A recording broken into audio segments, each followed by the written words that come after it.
কৃষক বন্ধু প্রকল্পে ভেরিফিকেশন শুরু হয়েছে, দেখে নিন। নমস্কার বন্ধুরা, আমাদের চ্যানেলের আপনাদের সবাইকে স্বাগতম। আজকের এই ভিডিওটি কৃষক বন্ধু প্রকল্পে ভেরিফিকেশনের সম্পর্কে বিস্তারিত আলোচনা করব। অনেকেই জানতে চাইছেন ভেরিফিকেশন কি, কেন করা হয়, কি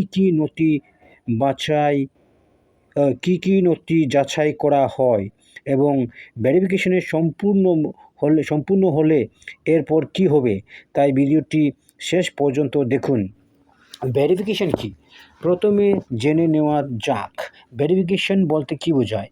ভেরিফিকেশন হলো আমাদের দেওয়া তথ্য সরকারি দপ্তরের মাধ্যমে বাছাই করার প্রক্রিয়া, অর্থাৎ আবেদনপত্রে দেওয়া তথ্য ঠিক আছে কি না সেটি নিশ্চিত করার জন্য এই যাচাই করা হয়।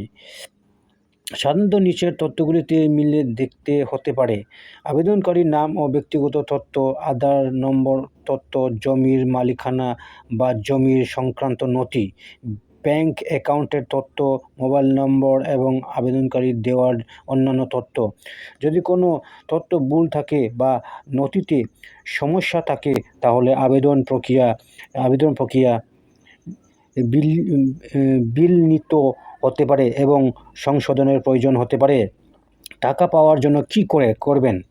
আপনি যদি কৃষক বন্ধু প্রকল্প সুবিধা পেতে চান তাহলে আবেদন করার সময় অবশ্যই সঠিক তথ্য দেবেন।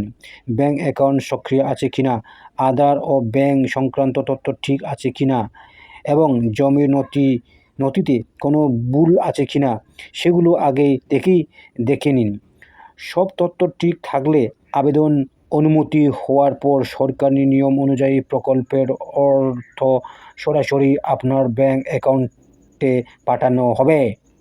গুরুত্বপূর্ণ সতর্কতা, এখানে একটি বিশেষ মনে রাখবেন, ভেরিফিকেশন সংক্রান্ত সময়সূচি বা প্রক্রিয়া সরকারি সিদ্ধান্ত অনুযায়ী পরিবর্তন হতে পারেন, তাই কোনো গুজবে বিশ্বাস করবেন না।